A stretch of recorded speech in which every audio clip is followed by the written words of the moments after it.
नमस्कार दोस्तों, एक बार फिर से स्वागत करता हूं मैं आपके अपने YouTube चैनल एकाक्ष ट्यूटोरियल्स पर। फ्रेंड्स, जैसा कि आप जानते हैं कि पिछली जो 6 क्लास थी वो हमारी डेटा इंटरप्रिटेशन पर आधारित थी, जिसमें हमने DI के क्वेश्चंस को देखा, बार ग्राफ्स और पाई चार्ट को। कुछ चीज़ें उसमें रह गई जो हम बाद में डिस्कस करेंगे। आज मैं परसेंटेज का टॉपिक लेकर आया हूँ आपके लिए, प्रतिशतता।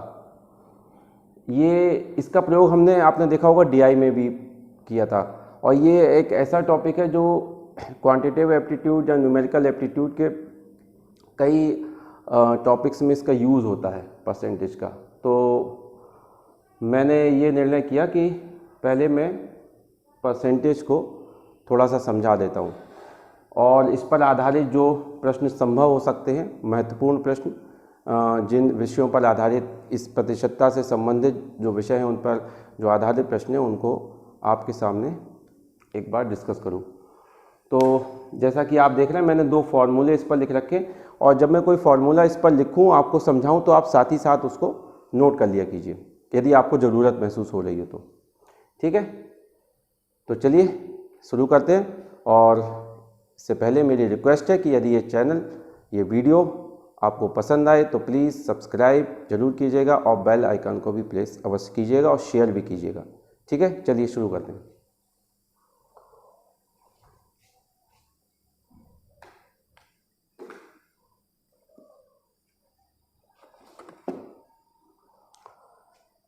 देखिए फ्रेंड्स, प्रतिशतता, परसेंटेज का मीन्स हम जानते हैं कि परसेंटेज का मतलब, मैंने DI की जो क्लास थी उसमें भी थोड़ा सा इसके बारे में आपको बता दिया था। परसेंटेज मतलब जिसका डिनोमिनेटर कितना हो, 100।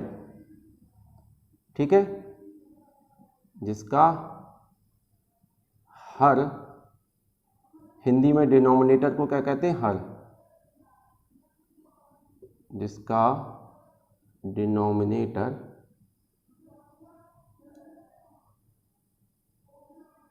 100 हो, ये 100 हो। ठीक है, वह संख्या, वह फ्रैक्शन, वो प्रतिशतता कहलाती है। परसेंटेज का मतलब पर 100।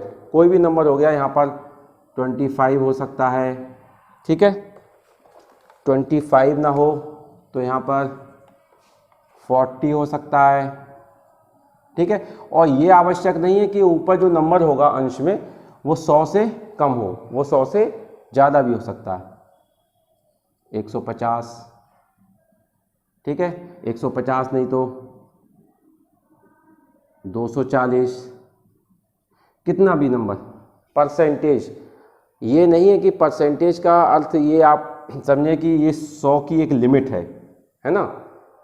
100 की लिमिट है और उसका अंश से कोई मतलब नहीं होता है। लेकिन 100 जैसे मतलब ये परसेंटेज निकाल लें हम, 100 में से कितना भाग, कोई संख्या जैसे पूछे 240% बता दीजिए आप 1000 का या 10,000 का, 240%, तो 1000 का 240% निकालेंगे हम। ठीक है, और वो 100 का कोई भाग आएगा, 20%, 50%, जितना भी है वो हम अभी निकालेंगे।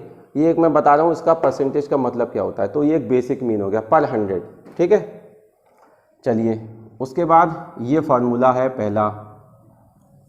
एक मुख्य जो बेसिक हम यूज़ करते हैं, सबसे ज़्यादा जो प्रयोग में आता है वो यही होता है कि हमसे ये पूछा जाता है कई प्रश्नों में, या जनरल अपनी लाइफ में भी आप ये देखते होंगे कि इतने प्रतिशत का इंक्रीज़ हो गया, किसी की सैलरी इंक्रीज़ हो गई मान लीजिए। ठीक है, सैलरी पर आधारित प्रश्न आते हैं। तो हमारे डेली लाइफ में भी होता है, या किसी वस्तु के मूल्य में वृद्धि हो गई, प्राइस में, चीनी के, तेल के, पेट्रोल, डीजल। ठीक है, तो परसेंटेज इंक्रीज, परसेंटेज वृद्धि। ठीक है, परसेंटेज इंक्रीज, या हिंदी भी मैंने साथ में लिख दी है, दोनों को साथ में लेकर चलूँगा मैं, हिंदी इंग्लिश को। ठीक है, तो परसेंटेज इंक्रीज, तो कुल वृद्धि जो हुई किसी भी वस्तु के मूल्य में, किसी भी यूनिट के, मतलब किसी भी वस्तु के मान में, चाहे वो सैलरी हो, किसी वस्तु का प्राइस हो, मान लीजिए पॉपुलेशन इंक्रीज हो गई। ठीक है, इन कई तरह के पर आधारित प्रश्न आते हैं प्रतिशतता में। देखिए, जनसंख्या पर आधारित, परीक्षा में फेल पास होने पर आधारित, ठीक है। और मूल्य वृद्धि के तो आते ही आते हैं, सैलरी इंक्रीज हो गई, स्कूल में परीक्षार्थियों के फेल पास होने पे उनकी संख्या कक्षा में घट गई बढ़ गई, उन पर आधारित। तो जो वृद्धि हुई वो वृद्धि यहाँ पर लग देंगे, टोटल इंक्रीज कुल वृद्धि गुणा मल्टीप्लाई बाई 100। 100 जो मल्टीप्लाई में होगा वो किस में, अंश में होता है, हर में नहीं, ऊपर होता है, ठीक है। इसको यहाँ बगल में भी लिख सकते हैं ऐसे करके, ठीक है। 100 बटे इनिशियल वैल्यू जो प्रारंभिक मान था, उदाहरण के साथ अभी हम समझेंगे, ठीक है। ये फॉर्मूला हो गया। इसी तरह परसेंट डिक्रीज का हो गया, कमी का, जो कुल कमी हुई मल्टीप्लाई बाई 100 और इनिशियल कमी होने से पहले जो मान था उस वस्तु के मूल्य का, किसी परीक्षार्थी के अंक आए परीक्षा में, ठीक है, विषयों पर अलग अलग, गणित में, विज्ञान में, हिंदी में इत्यादि, जैसा प्रश्न हो। फिर ये एक बहुत महत्वपूर्ण तीसरा फार्मूला है कि यदि किसी भी वस्तु के मूल्य में एक बार वृद्धि हो जाए फिर पुनः उसमें वृद्धि या कमी हो जाए, या एक बार पहले कमी हो फिर दोबारा कमी या वृद्धि हो, तो यदि एक बार प्रतिशत वृद्धि करने या कमी करने के बाद पुनः वृद्धि या कमी हो, तब उसमें कितना प्रतिशत वृद्धि हुई या कमी हुई, जो भी चेंज हुआ, हमने लिखा रिक्वायर्ड का मतलब जो पूछा जाएगा प्रश्न में, जो निकलेगा आंसर, रिक्वायर्ड परसेंटेज चेंज, कितना परिवर्तन हुआ। तो पहला परसेंटेज मतलब पहले वृद्धि हुई थी या कमी हुई थी, फिर दूसरा परसेंटेज, मान लीजिए पहले 10% की वृद्धि हुई फिर 10% की वृद्धि हो गई तो यहाँ 10, फिर प्लस, ये प्लस के साइन है दोनों, ठीक है,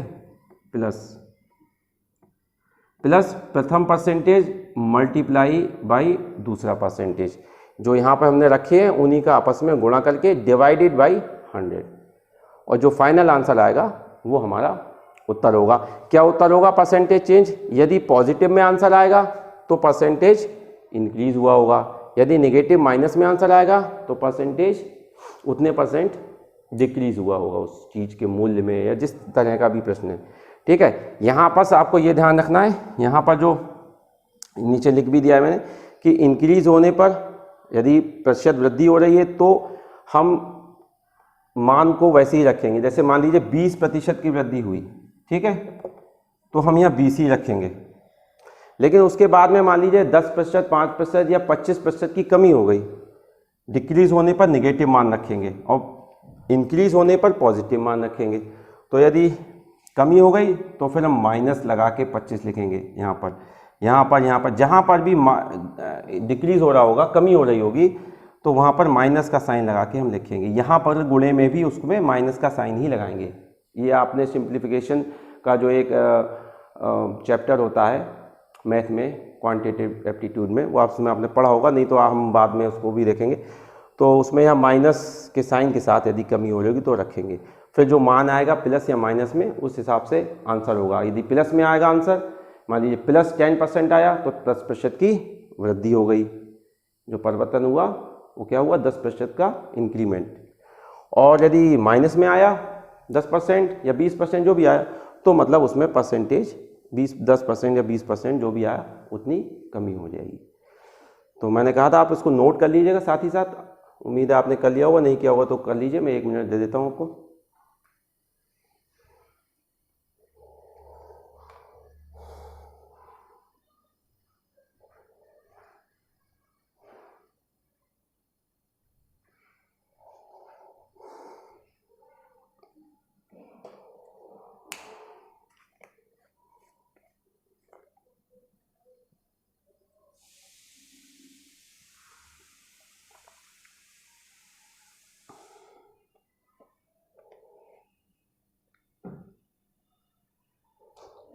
चलिए, आप वीडियो को पॉज करके भी इसको नोट कर सकते हैं। कभी भी आपको लगे कि मैं नोट डाउन नहीं कर पाया हूँ, तो नोट डाउन करने के लिए आप वीडियो को पॉज कर लीजिए, ठीक है। फिर बाद में आगे उसको देख लीजिए।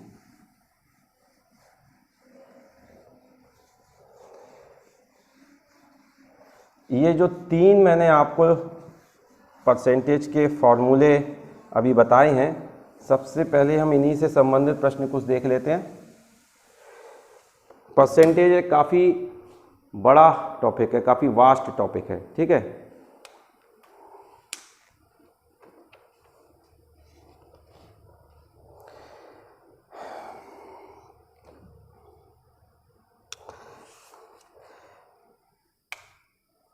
तो चलिए उदाहरण तो हम कोई भी ले लेते हैं। सबसे पहले देखिए, या प्रश्न आप नोट कर लीजिए, प्रश्न के रूप में ही लिख देता हूं मैं, ठीक है। देखिए मान लीजिए पहला एग्जाम्पल,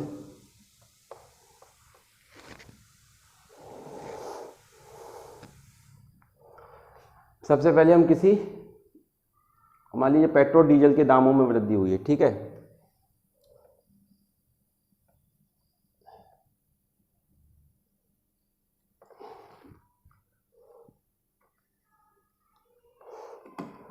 अब मैं आज हिंदी में लिख देता हूं, कभी इंग्लिश कभी हिंदी में, मैं बोल दोनों लैंग्वेज में दूंगा लेकिन, ठीक है।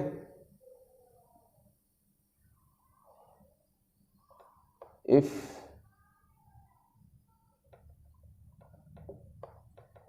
Price of petrol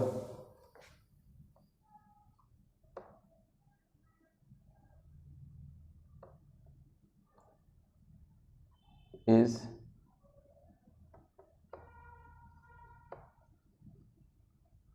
increased by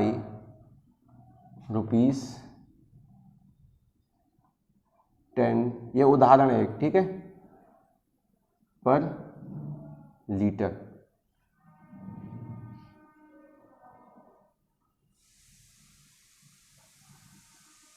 then what is the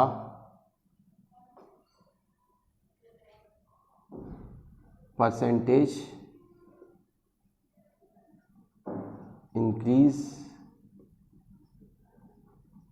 in the price, ठीक है।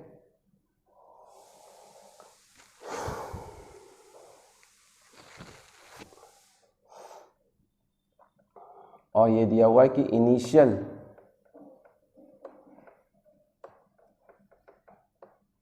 Value of petrol is equal to 75 rupees per litre, ठीक है, ये है, ठीक है। If price of petrol is increase by 10 rupees, increase जो इंक्रीमेंट है, वृद्धि है, वो किस में दी हुई है, रुपए में दी हुई है, ना कि परसेंटेज में कि 10% का इंक्रीज हुआ है। वो सवाल हम बाद में देखेंगे। पहले दिया है कि रुपए में 10 रुपए की वृद्धि हुई है, then what is the percentage increase, तो कितने प्रतिशत वृद्धि हुई है पूछा, प्रतिशत वृद्धि पूछी है, दी नहीं है। वृद्धि किस में दी है, रुपए में, कि 10 रुपए प्रति लीटर दाम बढ़ गए पेट्रोल के, तो कितने % इंक्रीज हुआ। और बढ़ने से पहले जो रेट है वो कितना है, 75 रुपये प्रति लीटर। तो रिक्वायर्ड परसेंटेज लिख दीजिए, या परसेंटेज वृद्धि या इंक्रीमेंट, हिंदी इंग्लिश कुछ भी समझ लीजिए आप। परसेंटेज वृद्धि कितनी हो जाएगी, क्या फार्मूला है, मैं पहले प्रश्न में फार्मूला लिख देता हूँ, बाकी फिर आप फार्मूला आपको याद ही होगा, मैं केवल प्रश्न सॉल्व करूँगा, ठीक है। परसेंटेज वृद्धि, तो कुल वृद्धि multiply by 100 divided by initial value या प्रारंभिक मान, ठीक है। कुल वृद्धि into 100 divided by initial value या प्रारंभिक मान। कुल वृद्धि कितनी हुई, 10 रुपये प्रति लीटर की, ठीक है, मल्टीप्लाई बाई 100। इनिशियल वैल्यू कितनी थी, 75 रुपये उस वस्तु की। अब आप भाग कर लीजिए, 25 तियां 75, 25 चौको 100, कितना हुआ 40/3%, या इसको लिख सकते हैं 3 तियां 9 1, 3 तियां 9 1, 33 सही, ओ सॉरी 3 तियां 9, 3 एकम 3, 1, 3 तियां 9, 1, फिर 3 तियां 13.3% के आसपास लगभग वृद्धि हुई। ये हमारा आंसर हो जाएगा। कितना? 13%। ये जो प्रारंभिक मान होता है इसको आप ऐसे भी समझ सकते हैं कि जो वृद्धि हो रही है या कमी हो रही है, इस प्रश्न में वृद्धि हो रही थी 10 रुपए की, वो जिस मूल्य पर या जिस तरह का प्रश्न है, जिस बेसिक वैल्यू पर हो रही है वो वृद्धि या कमी, वो मान यहाँ नीचे लिखा जाता है। ठीक है, और ऊपर जो वृद्धि या कमी हो रही है इसको आप नोट कर लीजिए।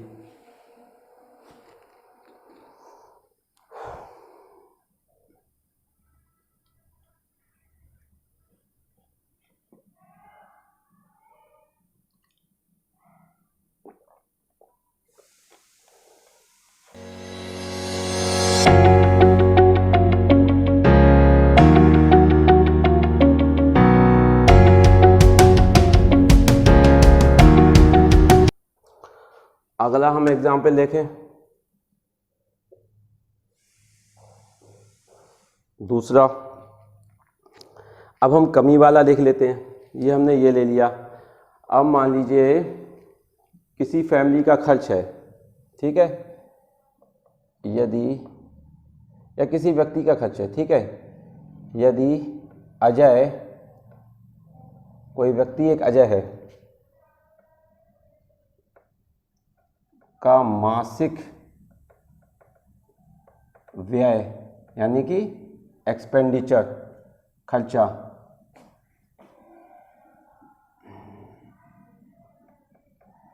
20,000 है। कितना है? 20,000 रुपये।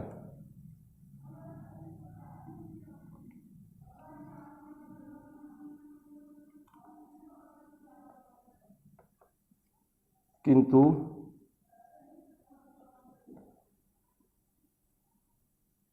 किसी महीने व्यय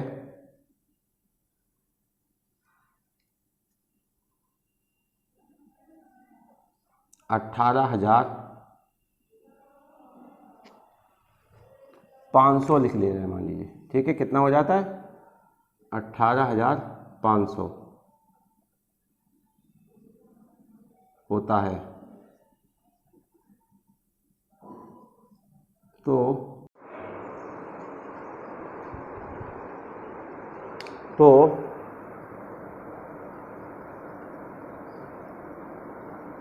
व्यय में कितने प्रतिशत की कमी हुई? ठीक है, तो कितने की हुई? परसेंटेज कमी इज इक्वल टू कुल वृद्धि थी, यहाँ पर कुल कमी कितने रुपए की हो रही? 1,500 रुपये की। आपको समझाने के लिए मैं लिख देता हूँ 20,000 minus 18,500 multiply by 100 divided by जो इनिशियल वैल्यू का मतलब होता है उस प्रश्न में जो किसी वस्तु का मूल्य हो, किसी परीक्षार्थी के अंक हो, जनसंख्या हो, वो चीज़। तो 20,000 रुपये उसका मासिक व्यय वैसे जो है वो 20,000 रुपये है जनरली। मल्टीप्लाई 100 हमने ऊपर लिख ही दिया है, वहाँ पर चाहे यहाँ लिख दीजिए चाहे वहाँ लिख दीजिए। ठीक है, ये आ गया 1,500 रुपये। 1,500 मल्टीप्लाई बाई 100 डिवाइडेड बाई 20,000। 1 2 3 4 शून्य है नीचे, चारों कैंसिल हो गए, ऊपर के 4 शून्य से 2 शून्य इसके 2 शून्य इसके। ठीक है, 15/2 है यानी कि 7.5% का ये हुआ डिक्रीमेंट, घट गई। ठीक है, अभी मैंने आपको कोई शॉर्टकट कैलकुलेशन का नहीं बताया परसेंटेज का, जो मैं DI में बताया था। अभी ये प्रश्न मैं आपको मूल रूप से समझा रहा हूँ, जो बेसिक प्रश्न आते हैं वो। ठीक है, तो ये दोनों आप नोट कर लीजिए, साथ साथ नोट कर लिया कीजिए, या पॉज करके बाद में पॉज करके नोट कर लीजिए, फिर सुन लीजिए वीडियो को।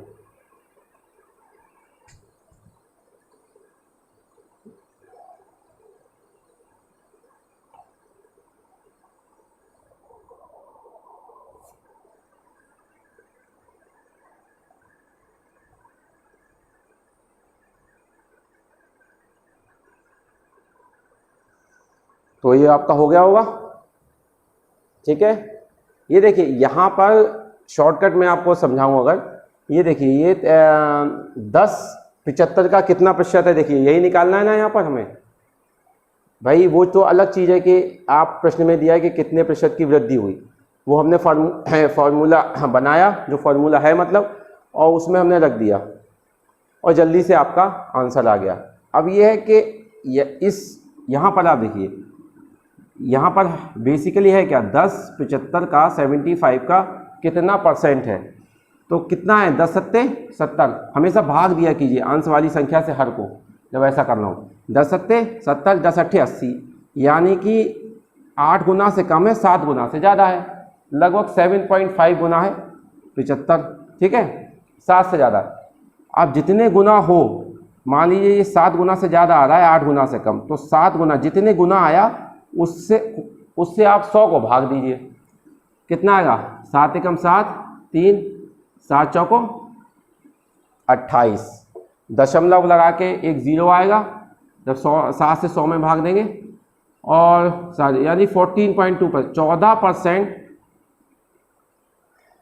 के आसपास। अब यदि आपको ऑप्शन दिए होते, ऑप्शन वाले प्रश्न हम बाद में करेंगे, ऑप्शन दिए होते और उसमें ये ऑप्शन होता और कोई 15% 16%, तो हम देखते ऑप्शन से तुरंत 14% के आसपास, 13% के आंसर लग जाता। क्यों? क्योंकि ये 10 का 7 75 जो है वो 10 के 7 गुने से ज़्यादा ही है, 7 गुने से ज़्यादा है, तो हम 7 से भाग दे रहे हैं, इसका मतलब इससे कम ही वैल्यू आएगी, क्योंकि 75 तो 10 के 7 गुने से ज़्यादा है। तो 10 75 का कितना परसेंट आएगा, वो 7 गुने से कम ही होगा, है ना, मतलब 7 गुने से 8 गुने के बीच में होगा, तो 10 सत्ते 70 ही हो रहा है केवल, और है ये 75, ठीक है। तो ऐसे समझिए आप।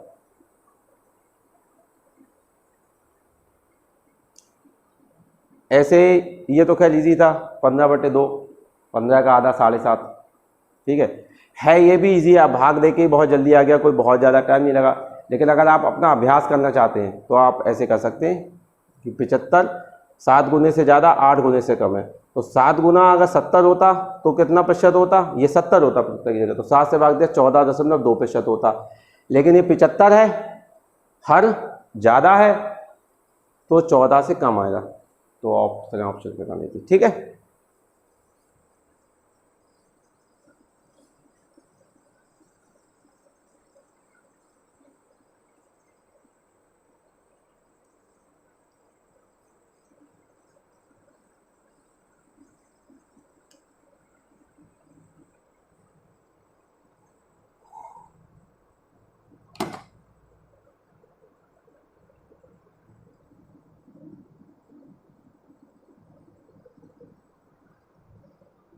अब हम एक तीसरा एग्जाम्पल समझते हैं।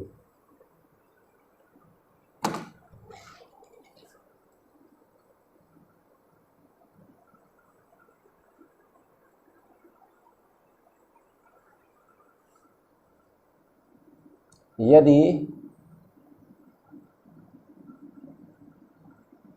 किसी वस्तु का मूल्य, इंग्लिश में आप जो लोग इंग्लिश में समझते हैं वो समझ सकते हैं, इतना तो हिंदी हम सभी जानते ही होंगे लगभग, तो मैं अभी ये प्रश्न हिंदी में लिख दे रहा हूँ। यदि किसी वस्तु का मूल्य, एग्ज़ाम में तो हिंदी और इंग्लिश हमें दोनों ही मिलती हैं, ठीक है। यदि किसी वस्तु का मूल्य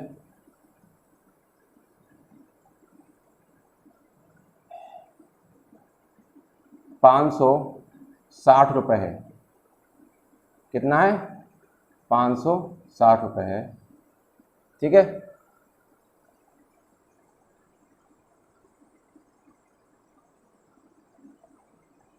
यदि इसमें 15% की वृद्धि की जाए, कितनी? 15% की,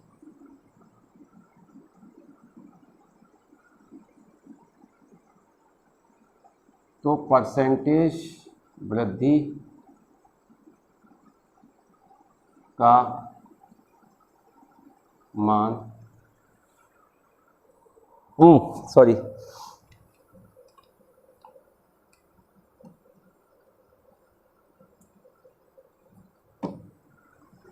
परसेंटेज वृद्धि तो हमें दी हुई है, 15% की वृद्धि की जाए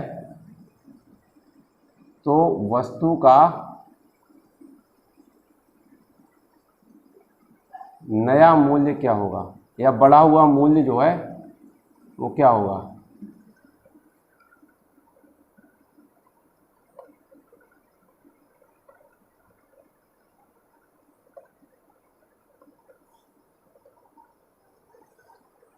ठीक है, तो इसमें हम ये लिख सकते हैं। अब इसको हम अलग तरीके से कर रहे हैं, ठीक है। इस तरह के प्रश्न आप जल्दी कैसे करेंगे? देखिए, वस्तु का प्रारंभिक मूल्य कितना है? वस्तु की किसी वैल्यू 560 है, 15% की वृद्धि हो गई। तो देखिए, सबसे पहले मैं आपको शॉर्टकट बता दूं, रिक्वायर्ड अमाउंट, देखिए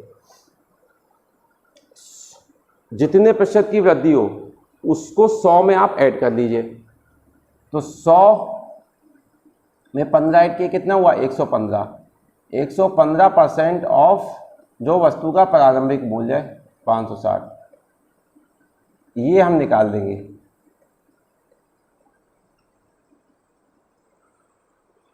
परसेंट का साइन हटाया तो बटे में 100 आ गया। परसेंट का अर्थ क्या होता है बताया था आपको, बटा 100, हर में 100। 0 से 0 कैंसिल। अब यहां पर आपको गुणा करनी पड़ेगी ऊपर, और गुणा करके ही आंसर आएगा जितना भी होगा, ठीक है। तो आप कहीं पर भी गुणा कर लेंगे। अब यहाँ पे ऑप्शन नहीं है, मैं आपको एग्जाम पे समझा, अगर ऑप्शन होते तो मैं देख के कहता कि यूनिट में जहाँ पर 0 हो वो ऑप्शन रख दीजिए। कई यूनिट में 0 है तो फिर हमें ऑप्शन में, कई ऑप्शन में 0 है अगर इकाई के स्थान पर, तो हमें करना पड़ेगा।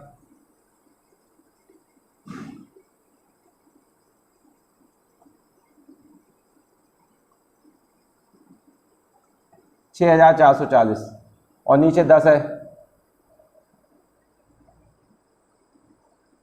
0 से 0 कैंसिल। 644 रुपये आंसर हो गया आपका, ठीक है। ये निकाल लेंगे हम। तो बेसिकली करते क्या हैं, जितने परसेंट की वृद्धि हुई या कमी होती तो 100 में से हम घटा देते। तो वृद्धि होती है तो 100%, ये क्या किया हमने, 100% प्लस परसेंट वृद्धि,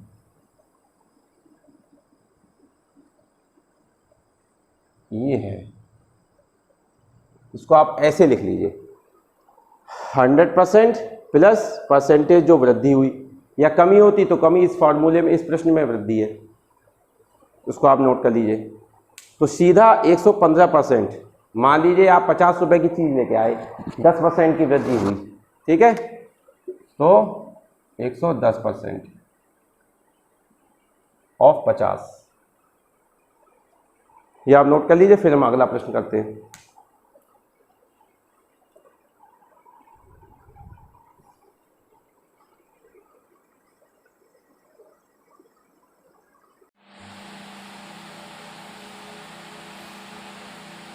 तो चलिए अब हम अगला प्रश्न लिखते हैं, जिसमें हम देखेंगे वस्तु में यदि कमी हो रही है, ठीक है, या वस्तु के मूल्य में नहीं, तो हम कोई दूसरा प्रश्न देख लेंगे।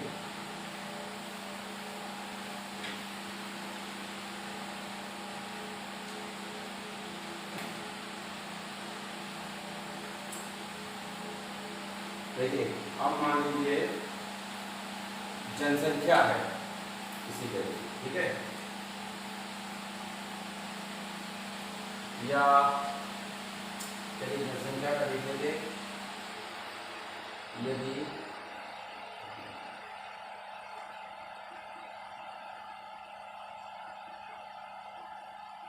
किसी नगर की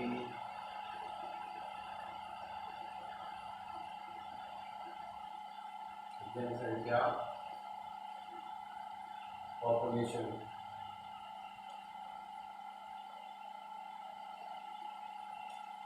मान लीजिए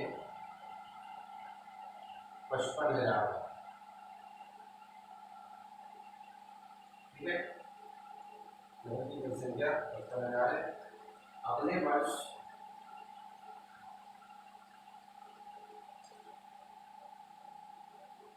इसमें जनसंख्या में 30% की वृद्धि, या मान लीजिए कमी, लेकिन जनसंख्या में मान लिया हमने 30% की कमी हो जाती है, ठीक है। ये यहाँ पर हम कुछ भी ले सकते हैं, क्वेश्चन में 30% देते हैं, 5% दे सकते हैं, 30% की कमी हो जाती है।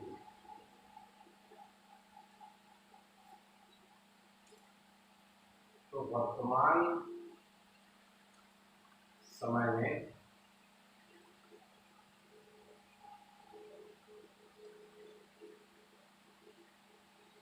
जनसंख्या कितनी होगी?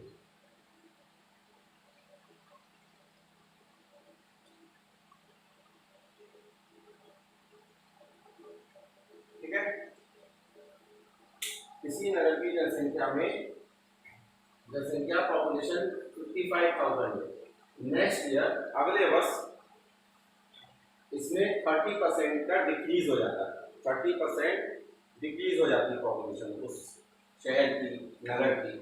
तो करेंट टाइम में, प्रेजेंट में उसकी पॉपुलेशन कितनी होगी? तो 30% की कमी हो गई, ठीक है। तो रिक्वायर्ड पॉपुलेशन, पॉपुलेशन लिख दीजिए, अमाउंट लिख दीजिए। अमाउंट हम जनरली अमाउंट से हम समझते हैं रुपए की, जब हम बात कर रहे हो ना, तो यहाँ से जनसंख्या की बात हो रही, तो required population is equal to, अब मैंने आपको क्या बताया था कि 100%, ठीक है, 100%। अब अगर वृद्धि होती 30% की, तो उसमें 30% हम जोड़ देते, लेकिन यहाँ पर कमी हो रही है 30% की, तो -30%, कितना हो गया? 70%, ठीक है। यानी कि जो जनसंख्या है उसका 70%, पहले हम आपको समझाने के लिए, आपकी समझ के लिए इसको 70% ऑफ ऐसे लिखते हैं, ठीक है। 70% ऑफ 55,000, ठीक है। 30% की कमी हो गई, तो 100 - 30 70% जाएगा। इसकी जनसंख्या, वास्तविक जनसंख्या थी पहले, प्रारंभिक मान, उसका 70% जाएगा। उसका हम 70% निकालें तो हम सीधे डायरेक्ट उस जनसंख्या पर पहुंच जाएंगे जो वर्तमान समय में है, जो हमसे पूछी जाती है। 2 से ये कैंसिल, और 2 जीरो से 2 जीरो, बाकी इसको बड़ा कर देंगे। 2 जीरो है, 1 जीरो इसका, 1 जीरो इसका है, और 7 पंजे 35, 7 पंजे 35 और 3 38। ये हमारी वर्तमान जनसंख्या होगी, ठीक है। यही हमारा आंसर हो जाएगा। अब एक और दूसरा तरीका ये देखिए, ये तो बहुत शॉर्ट हो गया, कुछ नहीं लिखना आपको। जैसे ही एग्जाम में आपको टाइम सेव करना है, टाइम सेव करने के लिए क्या करेंगे, सीधा देखा इतने % की कमी हो रही है, इतने % की वृद्धि हो रही है, 100 में से उतना % को घटाया बढ़ा दिया, और उतना % जो है अभी कर दिया। तो इसका रूटीन मेथड हम देख लेते हैं। रूटीन मेथड में क्या होगा,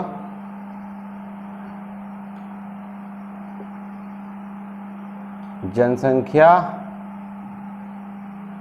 में कमी, कितनी कमी हुई ये निकाल लें हम। तो 30% ऑफ व्हाट, 30% ऑफ व्हाट, जो पॉपुलेशन है 55,000,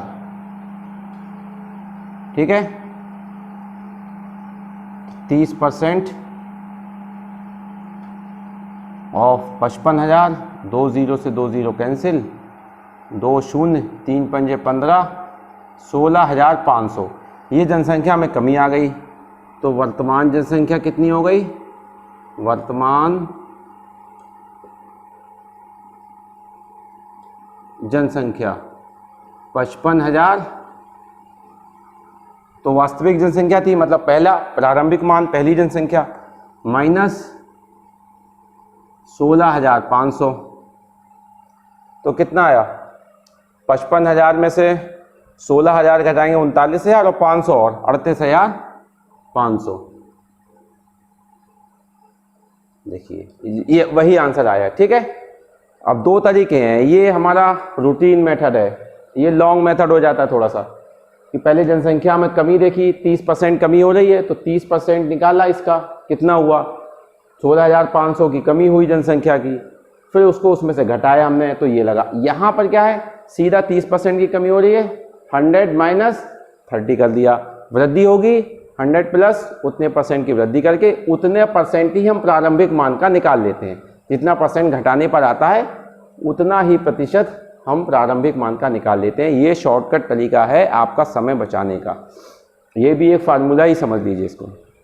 मैंने आपको इसको सरल के तरीके से समझा दिया कि कैसे हमें करना होता है, ठीक है। इसका प्रयोग आप कई जगह कर सकते हैं। इसका प्रयोग आप डेटा इंटरप्रिटेशन है, परसेंटेज में तो करेंगे ही करेंगे, प्रॉफिट लॉस में कर सकते हैं आप, ठीक है। और सिंप्लीफिकेशन में कहीं आता है तो उसमें डायरेक्ट आता ही है। सिंप्लीफिकेशन होते हैं जो जिसमें कई मैथमेटिकल उसमें जो साइन होते हैं, जैसे प्लस माइनस गुणा भाग परसेंटेज, उसमें सब मिक्सअप करके पूछते हैं ना, तो काफ़ी मिक्स हो जाता है उसमें, सभी साइनों को वो मिक्स कर देते हैं। तो उसमें भी कहीं भी आप इसका यूज़ करेंगे। बेसिकली जो आपका मुख्य रूप से प्रयोग होगा इसका मुख्य रूप से प्रयोग आपका प्रॉफिट लॉस, डेटा इंटरप्रिटेशन और परसेंटेज, इन 3 चीज़ों से संबंधित जो है वो काफ़ी उसमें प्रयोग होता है। अब वैसे तो इसमें भी हो सकता है आपका प्रयोग, जैसे समय और चाल का आ गया, दूरी का, कि इतने प्रतिशत किसी रेलगाड़ी की चाल में वृद्धि हो गई या कमी हो गई, वहाँ पर भी आप प्रयोग कर सकते हैं। तो ये मल्टीपर्पज़ इसका यूज़ हो जाता है परसेंटेज का, ठीक है। तो इसको आप नोट कर लीजिए, फिर हम अगला प्रश्न देखते हैं।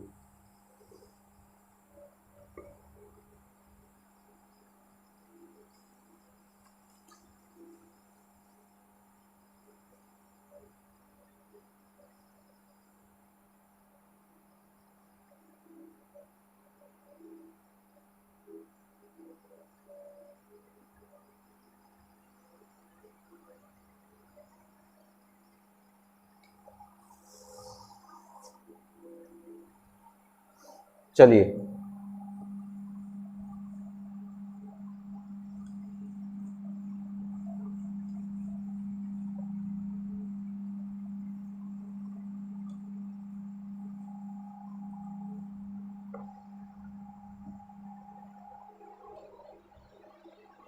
अब हम प्रश्न देखते हैं कि मान लीजिए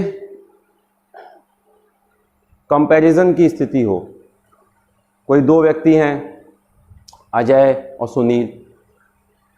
अजय की आय सुनील से 20% अधिक है, तो सुनील की आय उससे कितने प्रतिशत कम होगी। मतलब इस तरीके के प्रश्न भी आते हैं। तो इनको हम कैसे करेंगे, या परीक्षार्थियों के नंबर पर आधारित प्रश्न इस तरह के हो सकते हैं, और कई तरह के प्रश्न बनते हैं। तो चलिए वो हम एग्जाम्पल जो है देखते हैं। अगला example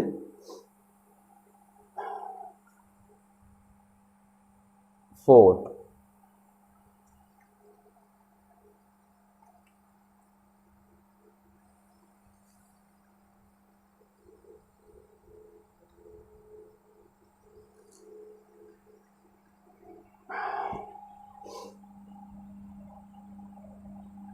if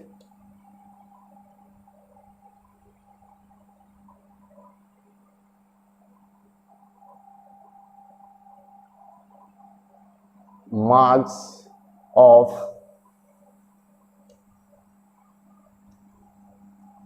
Amit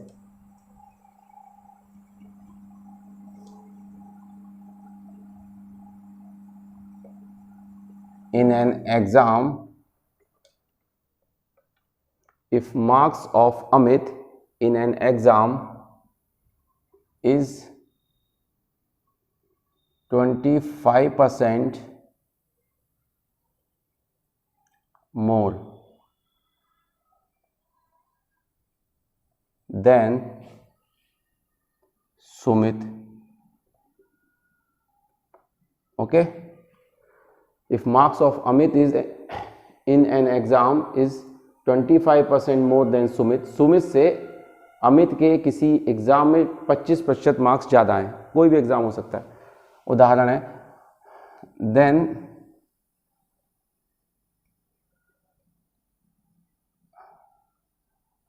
find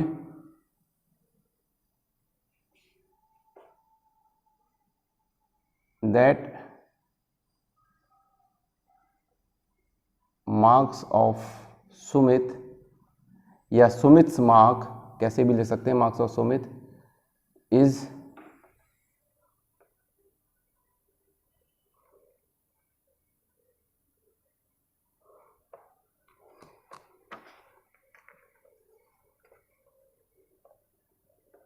less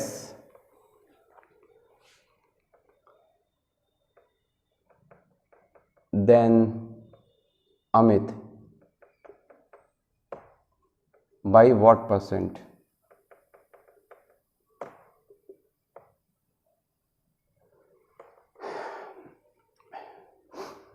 प्रश्न को लिखने के कई तरीके हो सकते हैं। मैंने ऐसे लिखा है कि if marks of Amit in an exam is 25% मोर, यदि अमित के किसी एग्जाम में मार्क्स 25% ज़्यादा हैं सुमित से, देन फाइंड, निकालिए, marks of Sumit, then find that marks of Sumit, ये निकालिए कि जो सुमित के मार्क्स हैं is less than Amit by what percent, कितने परसेंट अमित से कम है, ये निकालना है। ठीक है, ये आपने कर लिया होगा।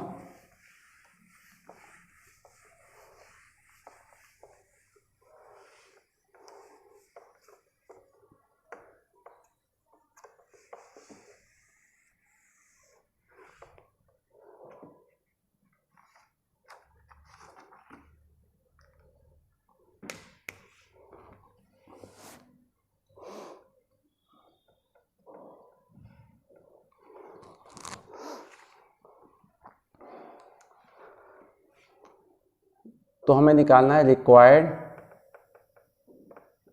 परसेंटेज। ठीक है, और परसेंटेज क्या, कमी हो रही है, कमी निकालनी, कितने परसेंट की कमी, तो required percentage is equal to 100, ये डायरेक्ट फार्मूला होता है। ठीक है, मैं पहले फार्मूला ही लिख देता हूँ, 100 इंटू परसेंटेज इंक्रीज, या इसको आप हिंदी में लिख सकते हैं वृद्धि। ठीक है, 100 इंटू परसेंटेज इंक्रीज या वृद्धि, मतलब जितनी परसेंट की वृद्धि हुई है उसको हम मल्टीप्लाई कर देंगे 100 से। ठीक है, 100 इंटू परसेंटेज, अब यहाँ पे कितने से हुई है, 25% से, तो 100 इंटू 25% हो जाएगा। अब देखिए इसको भी निकाल, अब यहाँ पर हमें मार्क्स नहीं दिए एक्चुअली, जब हमें और कोई फैक्ट नहीं पता है, केवल यही पता है कि अमित के मार्क्स 25% ज़्यादा हैं सुमित से, लेकिन मार्क्स हैं कितने, ना अमित के पता है ना सुमित के पता है, बस केवल एक परसेंटेज हमें पता है कितने प्रतिशत ज़्यादा, तब हम इस फार्मूले का प्रयोग करेंगे। ठीक है, फिर यहाँ पर लिखेंगे 100 प्लस परसेंटेज इंक्रीज,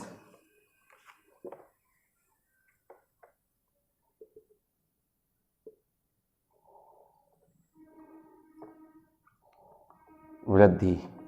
ठीक है, तो रिक्वायर्ड परसेंटेज कमी में निकालना है ये बेसिकली हम। ठीक है, जब हमसे पूछा जाएगा प्रश्न में कि कितने प्रतिशत की कमी हुई है, तब यहाँ फॉर्मूले में प्लस का साइन आएगा। क्यों? क्योंकि वृद्धि दी हुई होगी, कमी पूछ रहे हैं आपसे। अगर कमी दी हुई हो कि इतने प्रतिशत की कमी हुई है किसी वस्तु के मूल्य में, जनसंख्या में, मार्क्स में, या जो भी पूछें, तो और वृद्धि कितने प्रतिशत की हुई ये पूछेंगे, तब यहाँ पर माइनस का साइन आएगा। बस इतना डिफरेंस होगा। अब यहाँ पर देखिए 100 मल्टीप्लाई परसेंटेज इंक्रीज कितना है 25। परसेंटेज का साइन यहाँ नहीं लगाएंगे, सीधा यहाँ पर 20, जैसे हमने पिछले प्रश्न में किया 25% ऑफ 500, फिर यहाँ 25/100, यहाँ पर 25% ऑफ 500 या कोई भी नंबर जो हमने पिछले प्रश्न में किया, तब हम यहाँ पर 25/100 करेंगे, परसेंटेज का साइन हट जाएगा। परसेंटेज का मतलब क्या? पर 100। ठीक है, तो यहाँ 100 लिखेंगे बटे में। यहाँ नहीं, ये फॉर्मूला है, यहाँ पर केवल परसेंटेज जो वृद्धि हुई है उसी से मल्टीप्लाई करना है। 100 प्लस परसेंटेज इंक्रीज कितना हुआ 125, ऊपर आ गया 2500, नीचे आ गया 125। अब 125 दूनी 250 और 20, तो ये आ गया 20%। ये हमारा आंसर होगा। 20% की क्या हुई? कमी। ये एरो जब नीचे को बनाता हूं मैं तो इसका मतलब कमी हो रही है, अगर एरो ऊपर को कर लें तो इसका मतलब ये वृद्धि हो रही है। ठीक है, और ये कमी हो रही है। तो ये जो है 20% आपका आंसर हो गया कि 20% की सुमित के मार्क्स जो है अमित से 20% क्या है? कम है। ऐसा नहीं है कि अमित के 25% ज़्यादा हैं सुमित से, तो सुमित के 25% कम हो जाएंगे अमित से, ऐसा नहीं होता है। ठीक है, ये आप यहाँ पर देख रहे होंगे कि ये 20% आया, 20% कम है।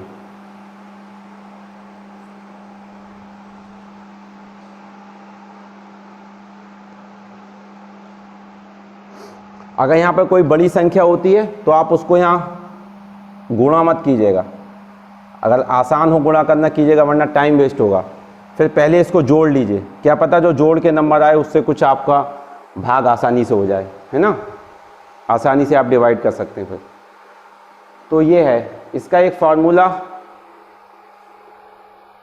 ये वृद्धि वाला हो गया। अब मैं एक कमी वाला प्रश्न और बता देता हूँ आपको। ठीक है, ये आप नोट कर लीजिए।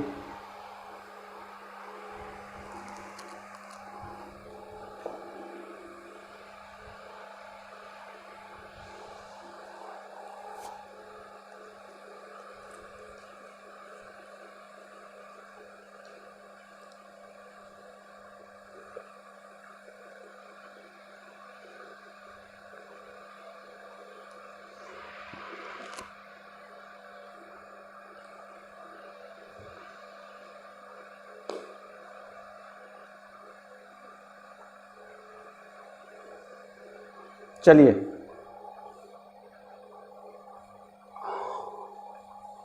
अब हम एक कमी पर आधारित प्रश्न देख लेते हैं। ठीक है,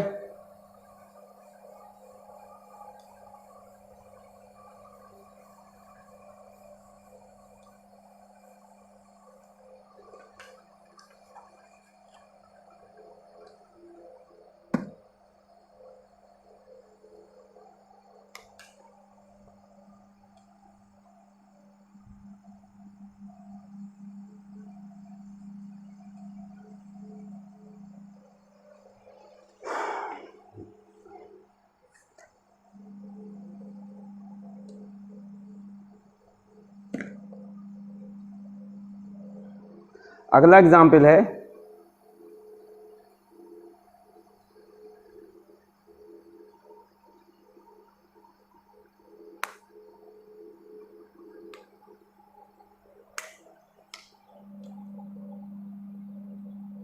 यदि एक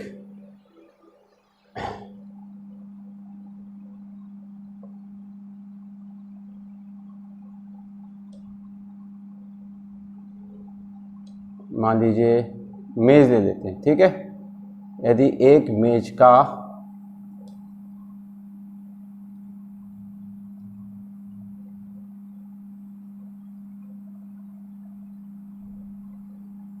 अंकित मूल्य, यदि एक मेज का अंकित मूल्य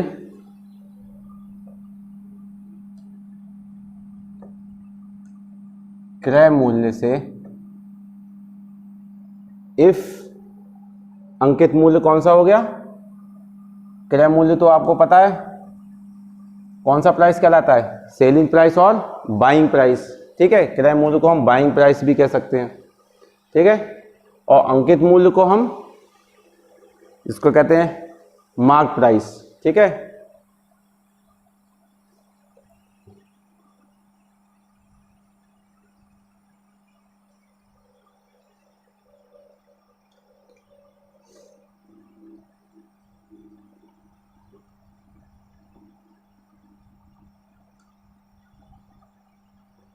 क्रय मूल्य से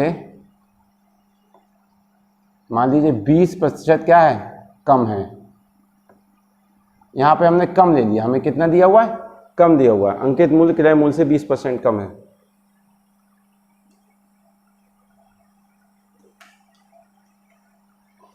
आगे दिया है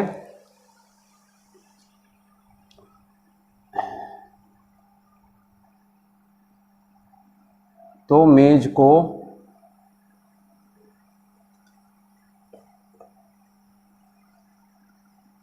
कितने प्रतिशत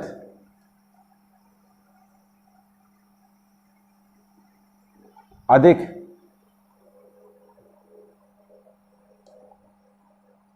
मूल्य पर बेचा जाए, जिससे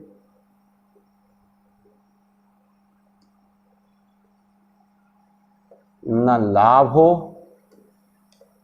यानी कि प्रॉफिट और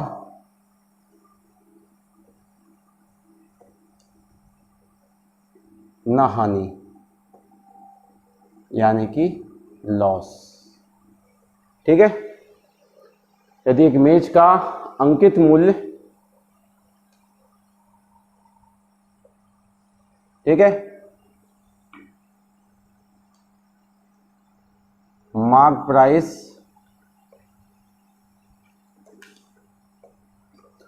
बाइंग प्राइस क्रय मूल्य से 20% कम है, तो मेज को कितने प्रतिशत अधिक मूल्य पर बेचा जाए जिससे कि ना लाभ हो ना हानि। तो उसी तरह का प्रश्न है, बस उसमें यहाँ पर इंक्रीज बता दिया हुआ था, पूछा था कितने प्रतिशत की कमी है। यहाँ पर कमी दी हुई है कि इतना मूल्य उससे कम है, तो कितने प्रतिशत अधिक मूल्य उसका होगा, ना लाभ हो ना हानि। बेसिकली निकालना प्रश्न से आप क्या समझ रहे हैं, वही चीज़ कि यहाँ पर 20% जो बाइंग प्राइस है वो मार्क प्राइस से कम है, तो जो वो प्राइस कौन सा, सेलिंग प्राइस, ठीक है, कितने मूल्य पर बेचा जाए, सोल्ड किया जाए, तो सेलिंग प्राइस कितने प्रतिशत अधिक है, वही निकालना है आपको। प्रश्न लिखने का तरीका अलग हो गया है, ढंग अलग है, ठीक है। तो आप प्रश्न लिखने का तरीका अलग है, आपको समझना वही है जो प्रश्न कहना चाह रहा है, ठीक है। तो रिक्वायर्ड सेलिंग प्राइस भी लिख सकते हैं, रिक्वायर्ड परसेंटेज भी लिख सकते हैं हम, ठीक है। परसेंटेज का साइन लगा देना, क्योंकि हम सेलिंग प्राइस नहीं निकाल रहे हैं, बेसिकली परसेंटेज में निकालना है, मतलब कितने प्रतिशत उसको अधिक पर बेचा जाए ये निकालना है, सेलिंग प्राइस नहीं निकालना है। इसलिए हमने लिख दिया required selling price increase in selling price, ठीक है। रिक्वायर्ड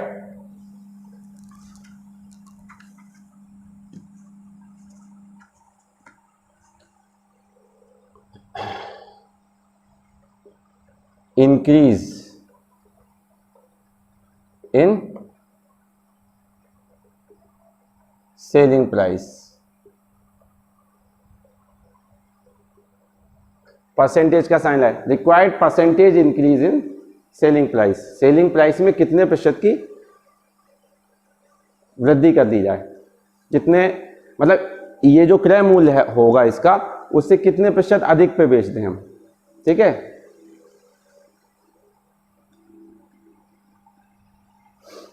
तो क्या लिखेंगे, 100 मल्टीप्लाई बाई परसेंटेज कमी डिवाइडेड बाई 100। अब चूंकि यहां पर हमसे क्या पूछा गया है, कमी दी हुई है और हमसे पूछा कितने प्रतिशत की वृद्धि कर दी जाए उसके मूल्य में, क्या कर दी जाए, वृद्धि। तो यहां पर हम क्या करेंगे, नीचे चूंकि हमें निकालना क्या है, वृद्धि, तो यहां पर हम, ऊपर कमी है तो यहां पर कमी,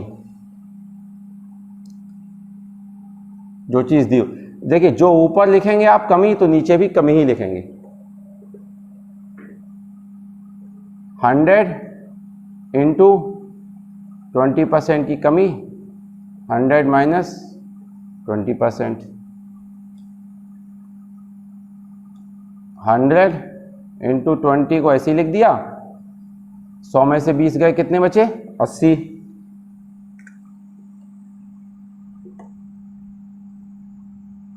20 से कम 20, 20 चौको 80,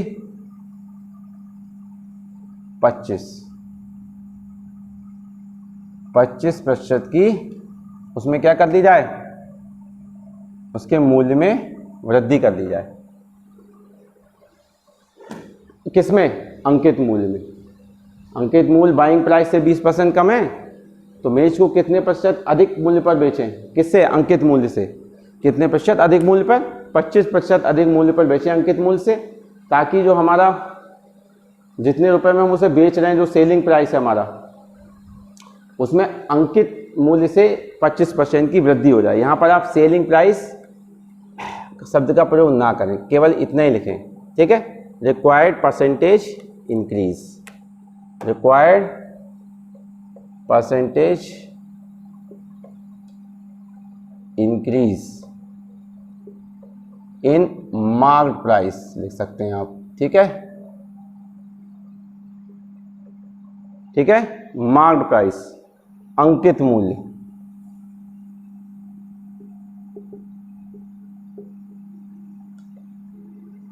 जो वस्तु पर प्रिंट रहता है, प्रिंटेड प्राइस भी बोलते हैं हम उसे।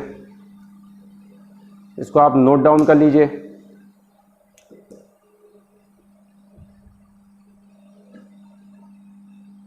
और ये फार्मूला और जो वृद्धि का फार्मूला, उसमें यहाँ पर परसेंटेज वृद्धि हो जाती है और यहाँ प्लस का साइन आ जाता है। कमी वाले में यहाँ नीचे माइनस का साइन आएगा, ऊपर मल्टीप्लाई का ही साइन आएगा फॉर्मूले में।